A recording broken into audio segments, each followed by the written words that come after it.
Hello everyone, my name is Emma and I'm from Risky Business Consultants. So as you may already know, AUSTRAC has announced significant upcoming changes to the AML and CTF requirements. So these changes will directly affect professionals that haven't been affected before, and they are across multiple sectors. So that includes solicitors, accountants, real estate agents and conveyancers. AUSTRAC have done a really good job on providing a wealth of information. However, many firms have told us that they find all this information overwhelming and time-consuming to sort through.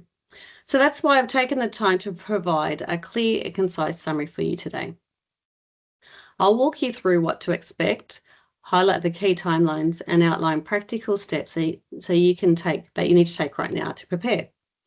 By the end, you'll leave with a straightforward roadmap and a stronger understanding of how your business can remain compliant without the confusion or wasted hours. So let's dive in. So first of all, why the changes? The most obvious is money laundering. Criminals use professional services to disguise illicit funds. Child exploitation and modern slavery. So dirty money often finances trafficking and exploitation.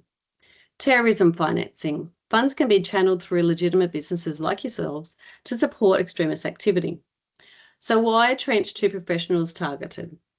Well, you're the gatekeepers of the financial system. So you handle property, trust accounts, and client funds. You're handling high value transactions, which is attractive to criminals. So that's real estate, conveyancing, and corporate structures. Professional credibility. So criminals exploit trusted advisors to give transactions a veneer of legitimacy. So what's changing and who is affected? From July 2026, AML CTF laws will apply to thousands of new businesses that haven't been affected before, including legal, accounting, and real estate sectors. Legal practitioners, accountants, real estate agents, trust and company service providers, and dealers in precious metals and stones are expected to be enrolled from March 2026, and reporting requirements will start from July 2026. So at a glance, here are your obligations. So first of all, as I said, you must enrol with AUSTRAC. You can't enrol as yet, but from March 2026, the timeframe will open for you to enrol, and you are expected to enrol from that time.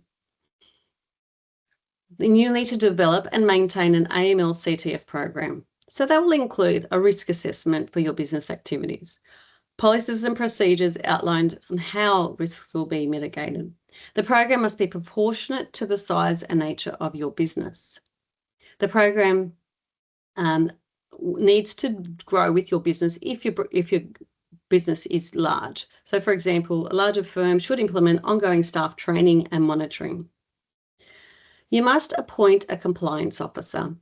So you must nominate a compliance officer in line with AUSTRAC guidelines. So that's normally at management level and somebody that is highly trained and trusted to carry out these responsibilities. So this isn't a role that needs to be just given to anybody like a Saturday casual. It's a serious role that needs a lot of compliance training around it.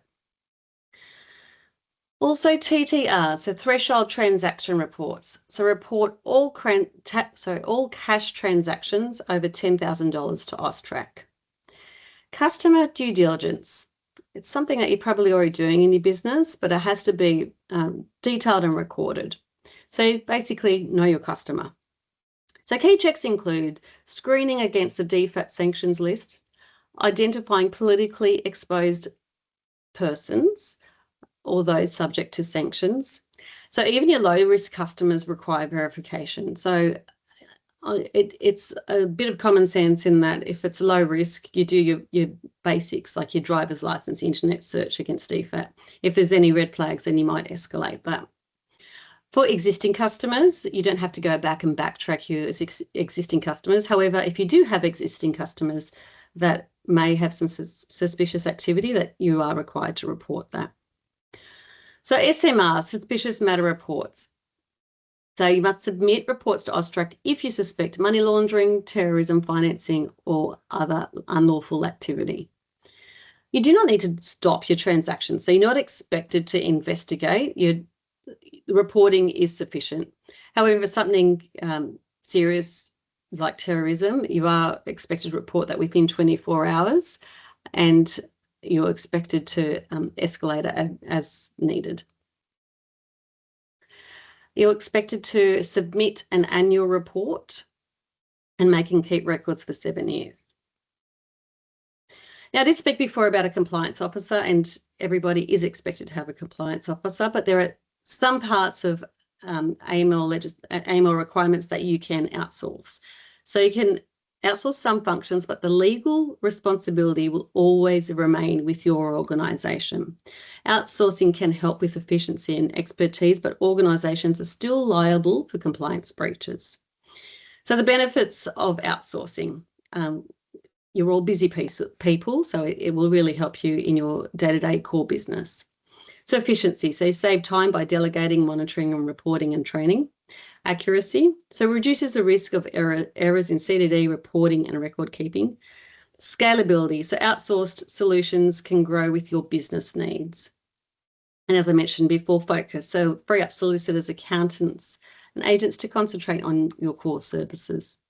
So what can be outsourced? So your CDD checks, screening against sanctions and PEP lists, suspicious matter and threshold transaction reporting, annual compliance reporting, staff training and policy updates, and that includes your risk assessments as well.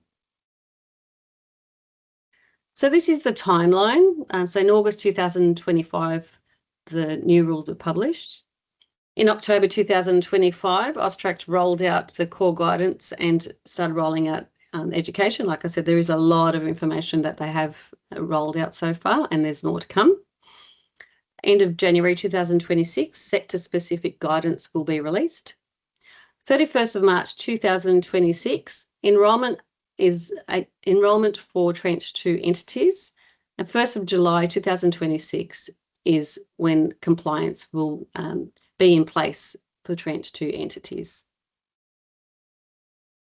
So there are your core dates there. So you've got 31st of March 2026 and 1st of July 2026, so your most important dates. That's for your Tranche 2 entities.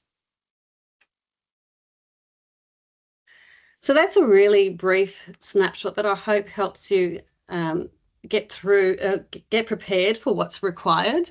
As I said, I do have a checklist. If anybody would like a copy of the checklist that goes through what I've gone through in this presentation, then I'm happy to share with you. Just drop me an email. So my email's up there. You can contact me through the website or through my email. And if there's any other information, anything else that we can help with at all, we're more than happy to help. As I said, it can be quite overwhelming, but you know, I've hopefully done a lot of the hard work for you, and I want to make it easy for everybody else to focus on their core expertise. So thank you very much. I wish you every success as you put these compliance steps into practice. Thank you.